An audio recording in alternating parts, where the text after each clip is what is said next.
The creation of a workforce of over 40 multilingual health educators, women, was designed to investigate the severity of the impact of COVID-19 on migrant and refugee women across Victoria. The project is a joint initiative of MCWH, GenVic, and Women's Health Services to build regional health promotion and education capacity to meet the COVID-19 women's health information needs of migrant and refugee women. Made possible by the Working for Victoria grant, targeted to addressing job losses due to COVID-19 in migrant and refugee women's communities, the Women Project employed 50 highly skilled migrant and refugee women across 10 metropolitan and regional services with a linguistic diversity of over 20 different languages. In the duration of 3 months, the multilingual health educators received extensive training designed and delivered by MCWH, and upon completion, were all successfully certified. Over 6 months, multilingual health educators delivered 90 health sessions to over 1,900 women in their own language and interviewed over 70 migrant and refugee women from diverse cultural backgrounds and lived experiences, gathering data, documenting voices, and building a picture of a deeply affected community with shared experiences, including resilience and strength in the face of the pandemic. The result is this powerful report capturing the voices of migrant and refugee women that should not be left behind. And for the opening speech, I would like to welcome the CEO of Gender Equity Victoria, Tanya Kovac. Welcome, Tanya. The floor is yours.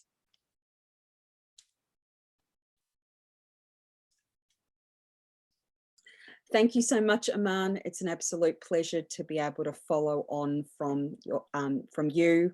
This is one of many times that I've been able to be in the pleasure of your company in a forum like this, and I'm honoured all the time to be able to do that.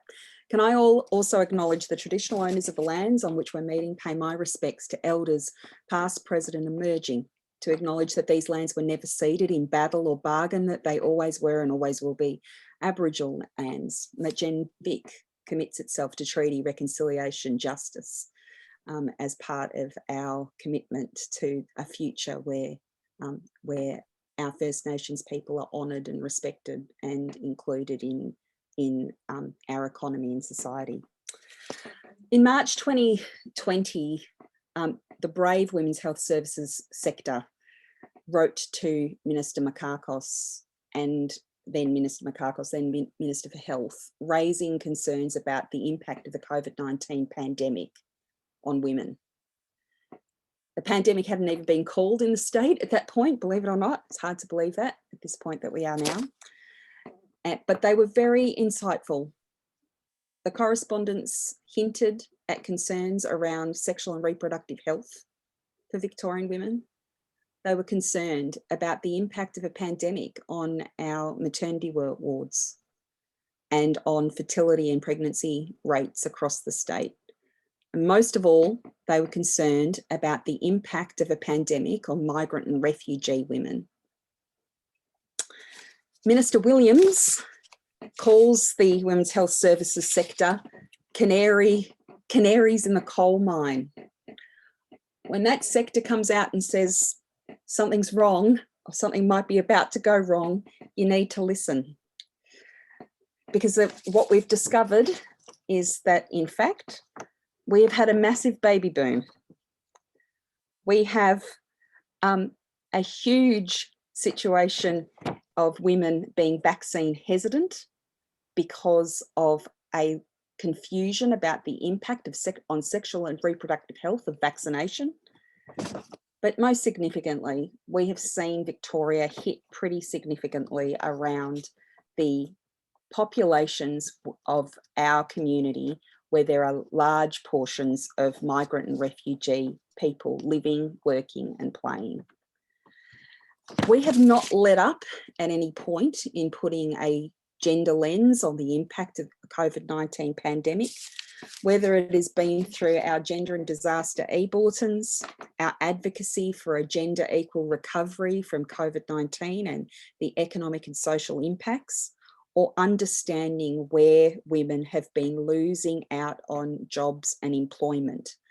And that is why it was our pleasure to work with the Multicultural Centre for Women's Health and the Women's Health Services sector to develop a project like WOMHEn to empower and employ women who were facing considerable employment and economic difficulty. This project would not have been possible without Minister Jala Pulford. You'll hear from her shortly today. She unfortunately was not able to join us, but has recorded a fantastic message for us. Jala had the insight of ensuring that a gender lens has been applied over her portfolio of jobs and employment. We would not have the capacity to have employed these amazing women and to have delivered this incredible report without her. GenVic has been a huge beneficiary of the Working for Victoria project, and I would like to shout out to the fantastic, incredible women, Rayhan Oxoyologlu, to Amina Zayad, Queenie Chung, Nurul Mahumda and Arshi Agrawal. Without you, we would not have been able to transform as an organisation to support women from all sorts of communities across the state, and to have been able to advocate for an increased gender lens on the pandemic and on the vaccination rollout. Thank you so much for being part of our journey as an organisation. We're able to hold on to some of you. Some of you are being poached into other organisations, and others are living at the top of the world in the Himalayas, and we hope that you'll be able to come back and travel back to Melbourne soon. Final thought for you all: when I was my grandmother, when she arrived in Australia from Croatia, she became very, very ill, really ill. And the stress and the anxiety of moving to another country was not something that she was able to cope with. And she ended up having to be taken home to be cared for and then return. I like to think that we now have a whole lot more sophisticated infrastructure in Victoria and across the country to enable that kind of thing to not happen. Migrant and refugee women who make this extraordinary journey to our country deserve to have the best infrastructure around them, and the best infrastructure is delivered by women for women. I can't commend this report to you more strongly. Thank you so much for the fabulous attendance that we've had at this launch today. Thank you so much, Tanya. That was amazing. And I also would like to invite the Executive Director of Multicultural Centre of Women's Health, Adele Murdolo, to present her speech. Welcome, Adele. Thank you so much, Emma. I'd also like to acknowledge that I'm joining you here today from the lands of the Wurundjeri people of the Kulin Nation, and acknowledge that these are unceded lands, and that I would like to pay my respects to elders past and present, and to any Aboriginal people who are joining us on this call today. It's such a pleasure to be here. I feel really proud to be at the launch of this report. You know, we feel like it's always an exciting day when we're able to put on an event that centres the experience of migrant and refugee women. It's not something we're able to always do. We attend so many events where the experiences of migrant and refugee women are really an afterthought or an add-on and not fully taken into account. So it's marvellous to be able to really spend some time to centre those experiences. I'm really proud to be here as a participant in this partnership as well. After 40 plus years of MCWH doing bilingual health education with migrant women, so we started off as a very small factory visiting program with migrant women providing education about contraception. And here we are now 43 years later, partnering with women's health services across Victoria and with Gender Equity Victoria to really provide that kind of support and information across the state. So it's just an amazing moment for me. Another thing that makes it amazing, and perhaps the most important thing, is that there's such a need here for migrant and refugee women in relation to COVID-19. There's so much that we've heard already about migrant refugee workers, that they're more likely to be essential workers, so they haven't been able to work from home. They've really been out there on the front line of exposure. Many have also been living in suburbs with high infection rates. So you walk out your front door and there's a list of exposure sites as long as your arm that you may or may not have been able to find out about, because exposure sites are really only communicated in English. So you go to the supermarket, you go to the pharmacy, essential things that you need to do, but you don't necessarily have the information about where the exposure sites are. In the suburbs where where a lot of migrant and refugee women live, there have been much higher rates of COVID infection. And in fact, when you look at the data, not that we have very good data, but I have been advised that there are higher rates amongst migrant and refugee communities of COVID infection. And women and children are on the front line of those infections. At the acute end, the Australian Institute of Health and Welfare has shown us from their report a couple of weeks ago that people living in disadvantaged suburbs, as defined by the CIFA index, are 4 times more likely to have died from COVID-19. Very sobering. And these are the very same suburbs where there are lower rates of vaccination at the moment in Victoria. Why do we have these lower rates of vaccination when we know risk of infection is higher? And hesitancy is one reason, but it's a one-dimensional reason. It's a one-dimensional view of this issue that really doesn't get to the nub of the issue. Access in these suburbs has been more difficult. There are fewer health services, fewer GPs per capita in these suburbs. We know that there's a percentage of our population that is against vaccination. But probably what's less visible is that percentage of our population that hasn't yet been vaccinated because of other reasons. Number one, they haven't been able to access the information they need to make an informed decision. Number two, jumping over the many barriers and hurdles that there are to vaccinations, booking online, calling an English language phone line, you might be able to then, once you've jumped over those barriers, you might be able to have booked a vaccination, but you're certainly not first in the queue like many English-speaking, more privileged people have been. So we really need to be looking at the barriers in these communities, and we really need to be looking at what's going to overcome those barriers. And I'm really proud to say that the Women Project is one way of overcoming those barriers. And we really need to see a continuation of this project. We need to see continuation of bilingual health education for women in particular, women who are on the front lines in many of our shops, in many of our cafes and sandwich shops and nail salons and manufacturing. They need to have the information they need to be able to get back to work vaccinated.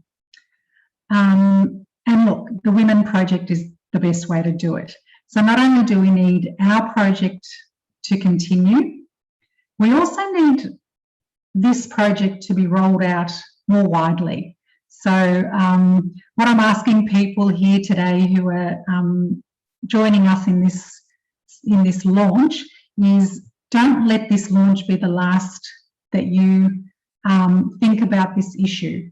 If you can do anything to support this project, if you can circulate the report, if you can write to your local members in Victoria, if you can write to the ministers in Victoria to let them know that you support this project, please do so.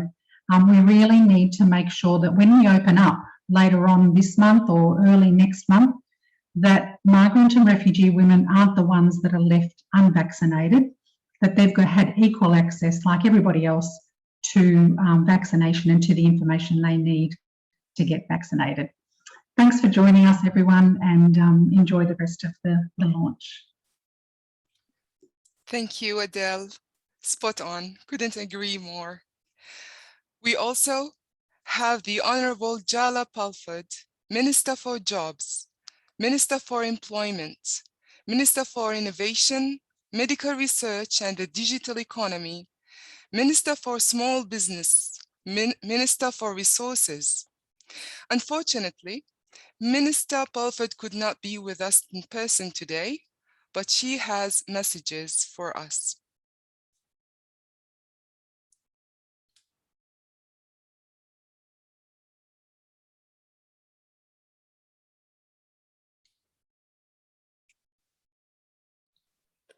All right, well, thanks, Eman, and good afternoon, everyone. I'm absolutely delighted to join you for the release of this very special and very important report. Can I just start by acknowledging the traditional owners of country, wherever we're joining one another from. I'm speaking to you from Wadawurrung country, and I'd like to acknowledge the traditional owners as well as elders past, present and emerging, of course, any Aboriginal people who are with us today, and recognise their very special and enduring connection to country. I'd also like to acknowledge Tamara Kwateng, the Chair of Multicultural Women's Health, and Adele Murdolo, the CEO. And I'd also like to acknowledge Kit McMahon, the Chair of Gender Equity Victoria, and my old friend Tanya Kovac, the CEO of Gender Equity Victoria. So welcome to all of you, but most importantly of all, I would like to give a warm welcome and acknowledgement to our 50 multilingual health education workforce migrant women. I mean, what a group of superstars you are, what an extraordinarily important thing you have done. And thank you so much for the work that you have done on the front line of this pandemic. We're at a particularly important junction in now 20 months in to what has been an extraordinary time where people have had their lives turned upside down and inside out. And, there are none of us that have been unaffected by this, but of course, some people have been much more affected by it than others. And it's been scary and it's been uncertain. And for all the times I've felt that, I couldn't imagine going through this in an environment where the language that was on the radio most of the time, on the TV most of the time, in the newspapers most of the time was not my first language. And so, for all of you to have played such an important role in helping people through what has been and continues to be a really uncertain time.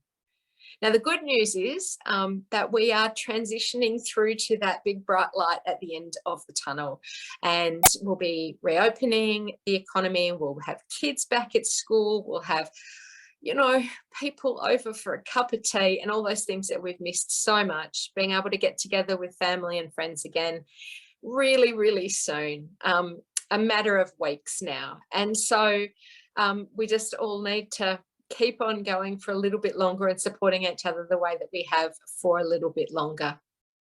But this occasion today is about the launch of this report that recognises that through the Working for Victoria program, where around 11,000 people were supported into work with $500 million of government investment, and lots of really important and valuable work was done. There is one project that really stands out for its very special nature and its particularly important role, and that's this project. 50 women talking to their peers, often in their own language, in an environment that is safe, COVID safe, but also culturally safe as well, and helping people sort out the accurate health advice from the inaccurate health advice.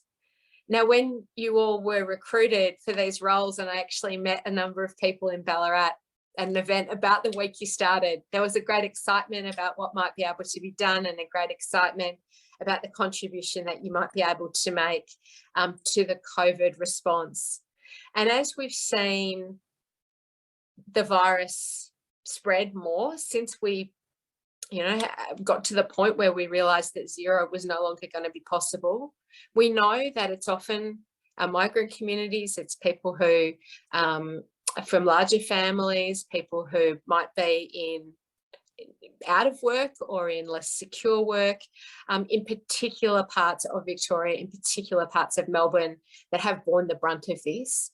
And the response that we've seen in recent weeks, the response that people who have participated in this program have been part of, has been absolutely instrumental in making sure that people have good and accurate health advice based on science, based on what the doctors say, that will keep them and their families safe, but also that then powerfully filters through to people beyond, has this ripple effect. A conversation about good health advice can be every bit as contagious as a wild rumour that has no foundation in fact or truth.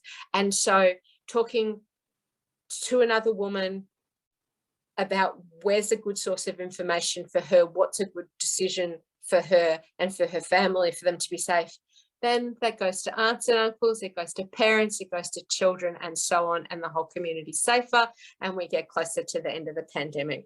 So how good is that?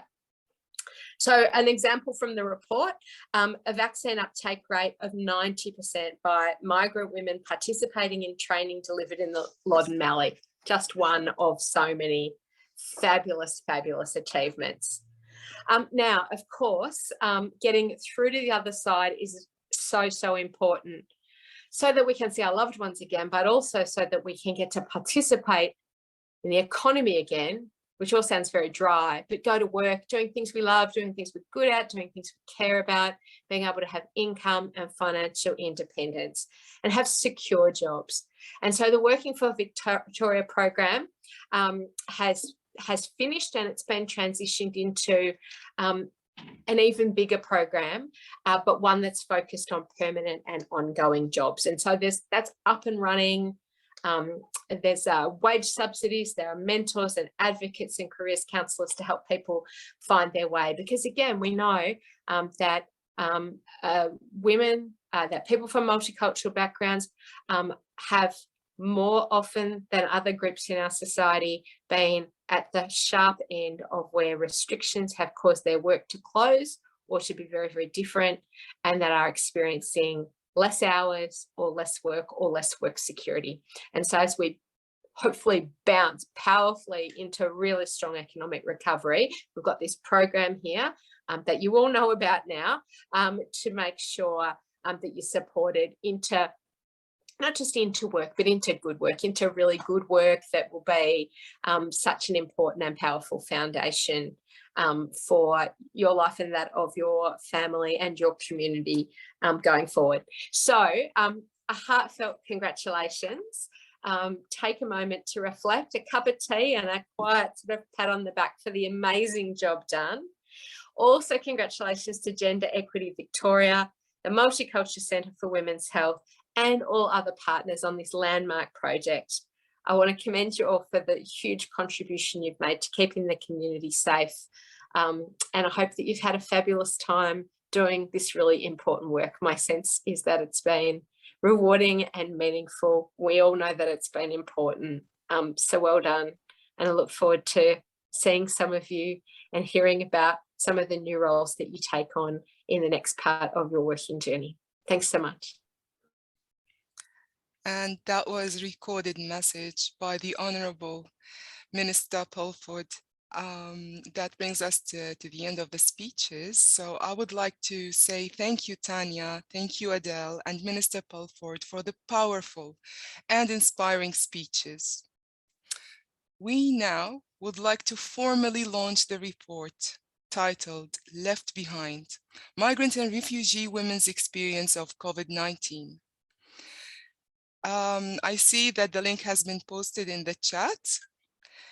So all the attendees now will have further information and full access to the report. Throughout Victoria's latest wave of COVID-19 pandemic, the women workforce provided much needed advice to migrant and refugee women on the importance of vaccination. Their work is crucial to ensuring migrant and refugee women are supported with in-language advice about vaccine choices at various stages of sexual and reproductive life, and to effectively navigate vaccination bookings and services. And with the current 80% double dose target, it's important to ensure that migrant and refugee women who want to be vaccinated are not excluded because of structural, systematic, cultural, and linguistic barriers. So now we will open the panel of discussion to talk more broadly about why migrant and refugee women are being left behind in COVID-19 recovery. So, without further ado, I would like to welcome and introduce our panelists. Shweta Kawarta Dakin, Health Outreach Team Leader at Women's Health West.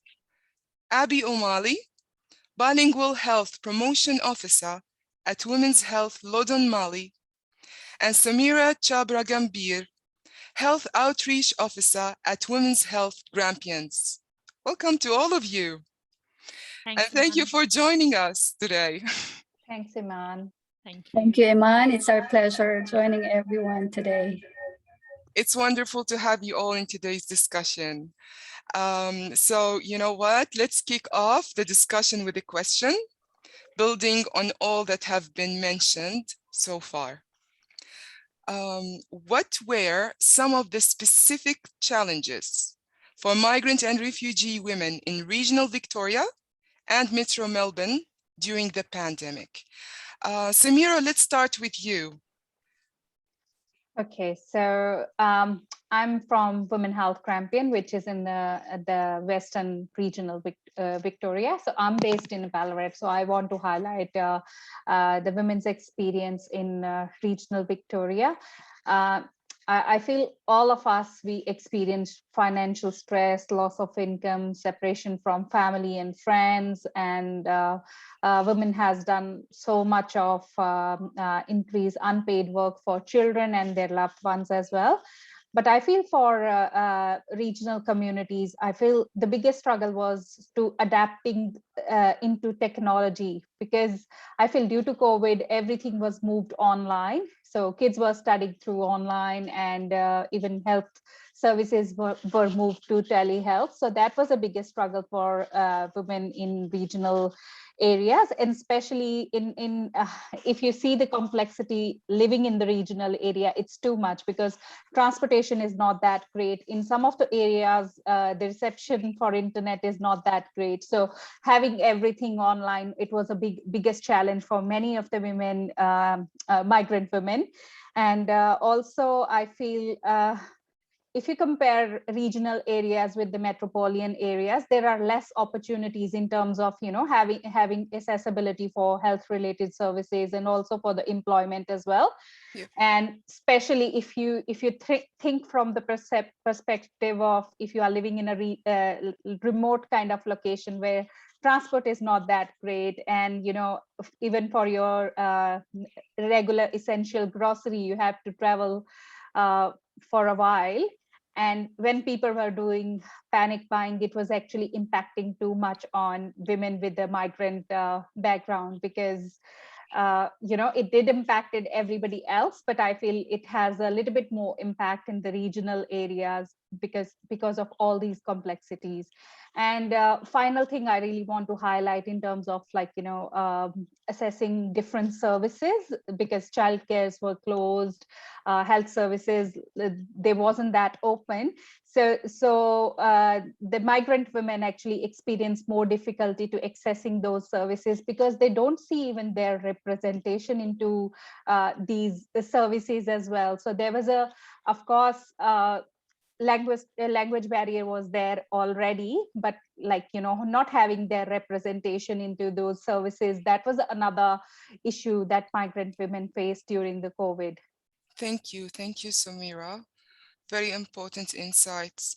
Shweta, tell us about the specific challenges. Carrying forward from Sumaira, yes, I think communication has been one of the most critical challenges in the communities we engaged with.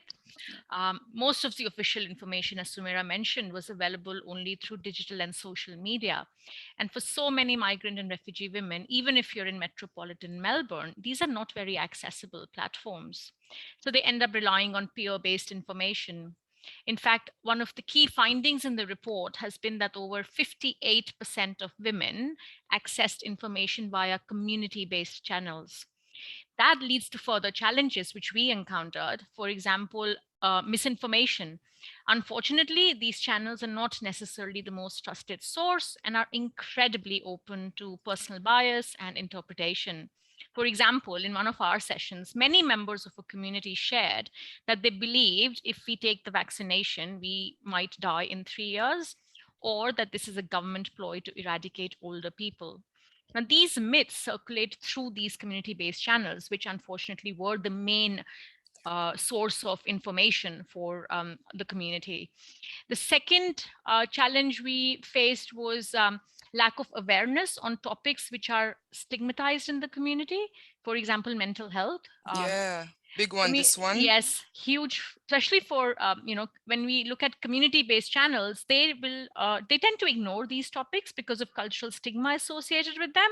So even though there is a large number of resources available, women don't access those resources because there's a taboo associated with the topic itself. So these two things really, really stood out for us, and the lockdowns did not help at all. And it just made it really hard to provide accurate information and communicating with the migrant and refugee women in the West for us. Thank you, Shweta. Abby? Yes, I think Samira and Shweta, thank you. You've definitely highlighted the necessary challenges that need to be informed and for us to be aware. But I think the migrant and refugee women in the regional area, specifically in central Victoria, of whom I am representing, the Bendigo and Loddon Mali, doesn't only have diverse cultural ideas and beliefs, but also varying insights and opinions that matter in our community, especially that of COVID-19. You know, as a Filipino from a remote area of Pyramid Hill, I can only speak in behalf of our own culture's diverse perspectives as well, which can be challenging at times, but really satisfying at the end of the day. Our culture itself is divided by our own norms and practices, but we feel the need of sharing the right information from the right sources, especially when it comes to our health and our rights as women. So, which goes the same with the Kiran community in Bendigo, as we were able to attend one of their successful info sessions about COVID-19. You know, the commitment that they put into their role is very much visible, as I can see the importance of translating the information that they do for their community to get the proper and accurate ones that they need to know. You know, unlike us Filipinos, I just want to share this, we are mostly well versed in English, but the challenge comes from giving the much needed and relevant information, which can be delivered in Taglish, we call it, which is our way of combining Tagalog and English language or words to make it easy to understand. But also, as mentioned earlier, you know, the era of digital technology is another challenging concern for migrant and refugee women as it continues to develop, you know, and so is our adaptation to it as well. Navigating the digital platform to participate and be engaged can be a chore for most elderly migrants that requires the assistance of the younger ones. So while the misinformation that the social media brings about to the netizens or citizens is another challenge, as some of these are creating disunity in our society. Yeah, thank you, Abby. You pointed something really important, is that even with the English-speaking people from diverse backgrounds, the English also need to lack jargon. It needs to be plain English for Mhm. everyone to understand and to apply, let alone if someone who does not speak English, and it was a very delayed response. Mhm. It was very frustrating. That's So, so true. yep. So building on those specific challenges, you know, when you have a challenge, you try to work it out and come up with solutions. So how do you feel that you work at each of your organizations help to address some of the challenges that we've just spoken about? How did your work help? Let's start with you, Samira. Thank you, Iman. I feel with Women Health Campaign, definitely we deliver some of the health sessions. Although we deliver most of the session in English, but I feel we did provided people some of the resources available in their community languages. I feel that was the biggest thing for, like, I'll call it even achievement, because many women, although they have been living in Australia more than 10 or 15 years, they were like, oh, we actually didn't knew that this information actually existed. So it was more like an achievement for them to receive something in their community language, and they felt so empowered receiving that information. But I feel as an organization, we were like even more happier to deliver that messages and that sort of information. And I feel as an organization, we did partner up with existing health related organization and different organization who actually had that connection with the community, just to make sure that we deliver the same sort of messages across different services, because that's how people trust. Because if they keep hearing one thing from all different channels, they will trust that information more. And I Yep. feel I really want to highlight, providing the information from the trustful source. That was the main thing, because I feel Shweta has already highlighted, people follow all these things through social media and different community channels, and they start believing that. But when you start providing the real evidences that coming from, the health professionals or health teams, it's much more valuable. So I feel Women Health Campaign deliver that sort of information. And I feel most important thing we did, because most of the time people doesn't know if there are any local referrals available, and especially that is really important if you are talking about the regional communities, because most of the time if you Google, it will come up with a national hotline number or a state hotline number. It normally doesn't show the local services which are around you. So I feel that was really appreciated by the community when we provided these sort of referrals to the women. They really it's like appreciate. having that local knowledge. It's like more trust, more integrity. And you touched on something really important, which is consistency across all channels. We're all on the same page for the evidence-based, culturally appropriate health education. I would like to hear from you, Shweta, as well. How did your work at each of your organization help to address some of the challenges? Yeah, thanks, Samira. I really loved your insights, and that consistency message, absolutely bang on. And taking into that, for us, it was very interesting to find ways to make inroads into the channels that are used by the community, especially because gaining access is usually through invitation, and that's given to people who are trusted and from within the group. One such success story for us has been, we'd been working with with a religiously conservative women's group, and the only way to actually access them was face-to-face meetings in their place of worship. But then there was lockdown, and there was no way to access this large community of women. So what we ended up doing was pivoting our engagement to platforms they engage with, which is WhatsApp.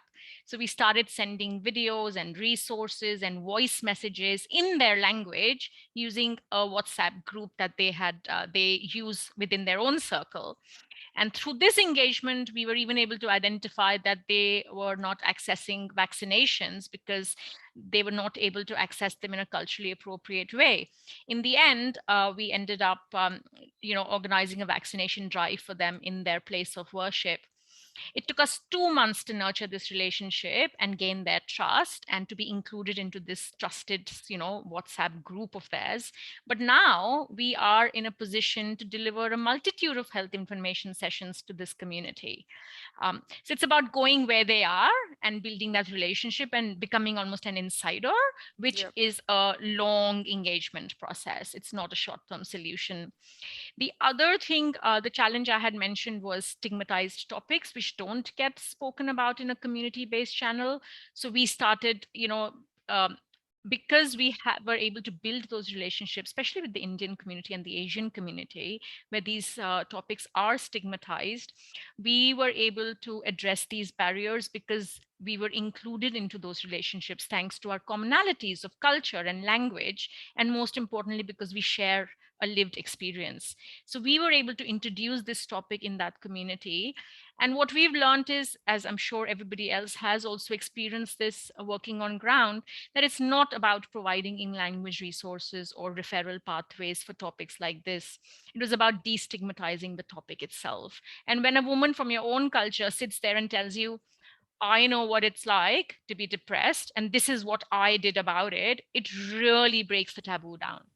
Absolutely. And that's how we, sharing we get each other, we don't judge each other, and we offer a safe space for each other. And that's been a beautiful journey. And it is very rewarding. I fully agree when you see things happening. It's just that we need more time. Like we are just cracking, like sometimes it's really hard. We struggle to explain how stigmatized some of health topics are in diverse communities. It's not like they don't want to hear about it. They don't know. It's all about how you phrase it, how you're presenting it. Abby, quickly, so we can cover more questions. Tell me how your workplace and your organization supported you in that sense. Yeah, that's right. Thank you, Iman. Samira and Shweta, you are so amazing. The experiences that you have is just so empowering. I'm sure a lot of women today is just the same as me. But I can only speak for a lot of other challenges and, and how this project hopefully will continue to work as our the work that we do in each of our organization under this project. We know that it does help, and will continue to do such great assistance to a lot of migrant and refugee people. So through the dissemination of the relevant information, especially to our own community, and I believe it will continue to assist our community through the role of bridging the gap between the known and the unknown information that we migrants should be able to access. For me, the 5-week training has helped. Is so vital. The ones that we experienced with the multicultural women's health, or the MCWH, it's able to arm us and protect us with the challenges that we face and we continue to face as we continue to share what is necessary for the common good. But one thing that is really striking for me is the report that the report conducted, which concluded that there is significant 90% of those who participated in the interview, experienced either a moderate, major, or severe impact of COVID-19 in their lives. And over 90% of women also reported to have experienced multiple hardships, including household financial stress, family separation and isolation from communities, housing insecurity, discrimination in accessing government support, like loss of employment, also reduced income, increased hours of unpaid care work, mental health issues, to name a few. So all these consequences will create a burden in our government, which everyone in our society will be affected in the long run. So, the vulnerable ones, such as the migrants and refugees, need voices to be involved, included, and be known in our society. I could not agree more, Abby. Yes to all of that. Thank you. So we know what we're doing. Our organizations know what we're doing. Genvic knows MCWH. Now let's ask the question, in your opinions and your observation, what could the government do what could the government do to better support migrant and refugee women in Victoria as we work towards the 80% double vaccination rate? And how do we make migrant women not left behind in the remaining 20% of the unvaccinated? Whoever is ready, unmute yourself and start talking. Come on. Can we please just continue to invest in a network of trusted peer-to-peer women educators? Amen. Not short-term, but long-term, because we need to allow building and nurturing of trust. We cannot reach these women through advertising or social media or press conferences. I'm calling it out. The only way we can ensure that migrant women can make informed decisions and access vaccinations is by providing them the information via a source they trust and relate to. This is deep level engagement, not a short-term, quick, easy solution.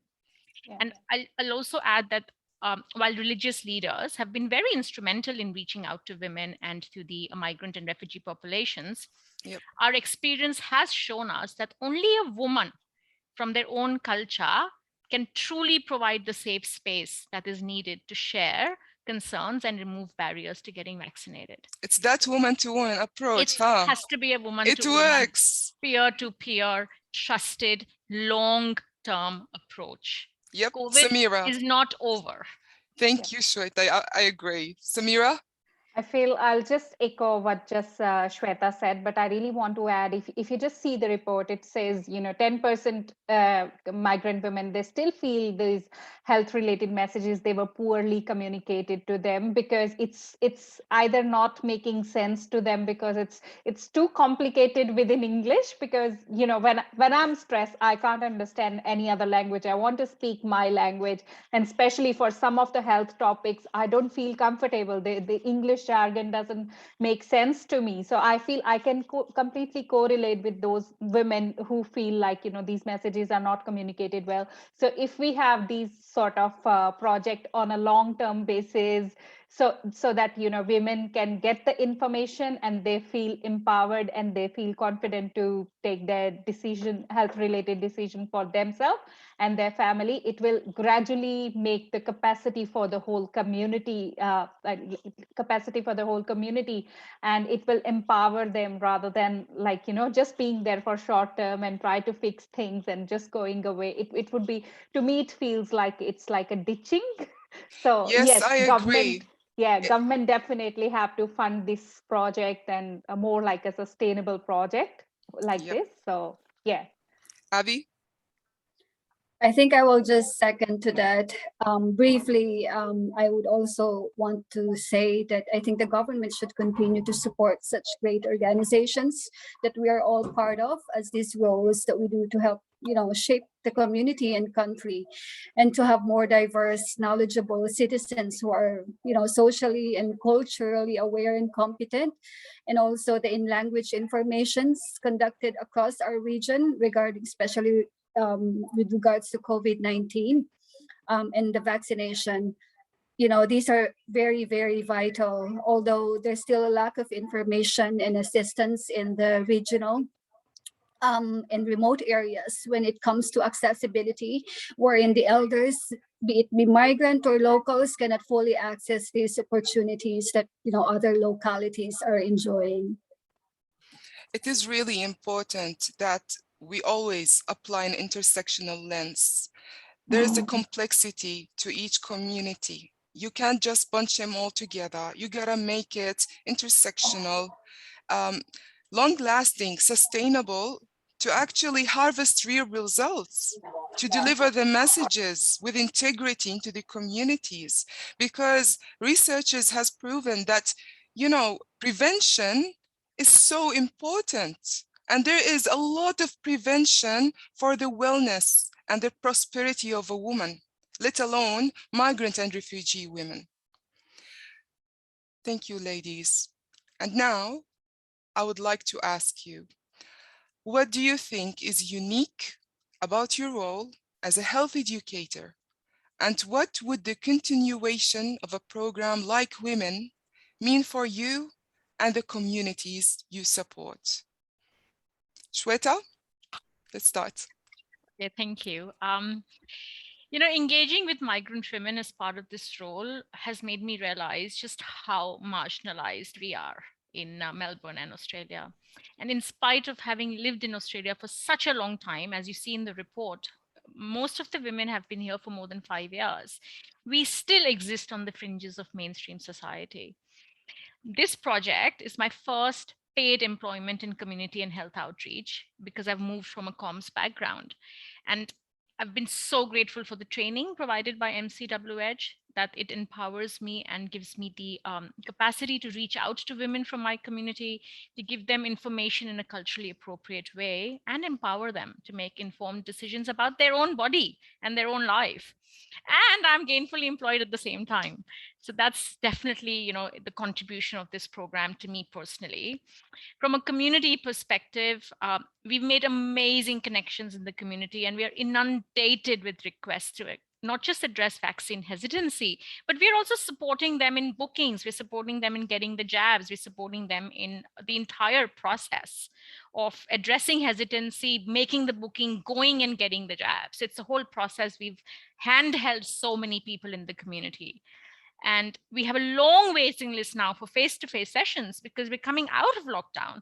There are people lining up, people really want to talk about mental health. And that's, I think, is, I really wish that we are able to continue this project because it will allow us to honor the trust these women have placed in us over the past 6 months and that we can continue to support them, especially when we get out of lockdown and we can actually be out in the community. Spot on. Well done, Shweta. Samira. I feel I'll just echo what Shweta just said. Like, to me, this whole project, it was so empowering. I feel although I have a qualification as a social worker and counseling, but I feel, I learned so much about health system here. I learned so much about health topics here because you learn through this, and I feel the connection we had with the community, that was the most giving part of this project. It made me feel that I'm a valued member of the community who can contribute back to the community now. And as I mentioned, if I see this from the angle of social worker lens, I normally see I vision a society full of equality. So I feel if we have this project as a longer term, it will just create the equal opportunity for migrant women as well. So it would be more empowering for not just women, for all migrant women, because women come from all different places, and they do have different intersections as well. And finally, in terms of community, as Shweta said, because we just started gaining their trust back, it's so unfair to be there for a while and now just disappear in a thin air. So I feel if we really have an extension for this project, that will be good for community as well, because women, they will have a safe space to talk about their health issues for regular basis. And also in terms of us, like as a migrant woman, I feel, as Shweta just said, for me it is more like secure income in a more proper which is a role where I can actually grow in future as well. So yeah, it would be just upskilling for me and many other migrant women who have been a workforce for this project. Yep. Abby. Yes, Samira. Wow, those are really really nice, encouraging statements you have there. I would just agree on Shweta and Samira to that. But also, as I've mentioned earlier and will reiterate again, of our unique role of being a bridge in so many gaps in our multicultural society that we can't deny. We are all part of, connecting and relaying these several messages, ideas, and information from one organization to our community is just one of them. And the need to properly inform our citizens through our role as unique, which is very unique as health educators, is one big step to create a just and informed society where one would feel at home and safe. So as we heard from one of our participants previously, that the information provided is an eye opener for us migrants, is something that inspired and drove us to reach that goal of being health educators. And hopefully the continuation of such programs like WOMHEn will help create this society as it helped me in our community in countless ways possible. Thank you. Thank you. All right, looks like we are coming to an end to today's event. I would like to thank you, Abby, Shweta, and Samira for joining us today and for sharing your insights and stories. As a bilingual health educator myself in the WOMHEn Project, I can also testify that multilingual health education is much more than delivering in language scientifically proven and evidence-based health sessions to existing and emerging women groups. It's the organic, honest, deep connections that we make and nurture within our communities. It's understanding the barriers that stand between migrant and refugee women and achieving better health outcomes, and prevents them from fulfilling their career aspirations, financial independence, and thriving in a country they now call home. We approach those interviews with respect to the lived experience of these women. We brought their voices to the forefront with integrity in the hope that their voices are heard and their aspirations, struggles, and concerns are validated. This investment and ongoing investments into a migrant and refugee women-led workforce of health educators will create more health, equitable outcomes for all in Australia. I would also like to say thank you to Jen Vick, MCWH, and the amazing, amazing Women Health Services for the continuous support and encouragement. And finally, I would like to thank everyone who's watching us today. as we launch our report, Left Behind, Migrant and Refugee Women's Experiences of COVID-19, and invite them to read this powerful report that offers key findings, key recommendations, demographic data, and real stories. And it's been an honor working beside you, girls. And shout out to all the amazing health educators watching us today. And I would like to send lots of love to my organization, Women's Health in the North. Thank you for all the amazing support you continue to give to me. And have a lovely day, everyone. Thank you. Thank you, Iman. Thanks, Iman. Thank Thanks you, everyone for everyone. joining in. Thank you. Yes, thank you everyone for gracing our event today. Thank you. And I just say, can I say to you, Iman, Samira, Abby, Shweta, you have just put a huge amount of passion in me again to keep fighting for you. Are fantastic advocates, just amazing advocates. Anyone who is watching this today, listen to these women. Listen to what they've said. We will get this funded. We will get this funded. I am determined. I just want to say big shout out to you, to the extraordinary work that you've been doing, the wonderful way in which you've presented this today. Thank you for everything that you've done. And to the awesome women's health service sector, foundational members of Gender Equity Victoria, this is never possible without your dedication, without your feminism, without your focus. Thank you so much for your time today. I'm so inspired, I really am. You Thanks, know, Tanya. we have a saying in Jordan, see me with one eye and I will see you with two. Oh, So you saw us and we will see you. And we do this not only for us and the women in our communities, it's for the other women who applied and wanted to be health educators and didn't make it this time. Yeah. There's so much potential outside. We all deserve an opportunity to showcase what we have. You're So going to we make me have that cry. today. You're going to make me cry now, man, because I told the story about my grandmother for a reason. Like, I understand this story. I know this story.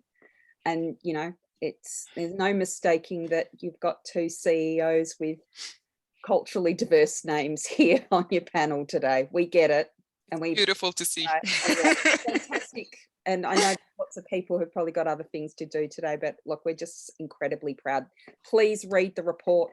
It's very, very rich resource about the impact of COVID-19. Take care, everyone. Take care. Thank you. Thank you, everybody. Thank you, everyone. Congratulations. Thank you.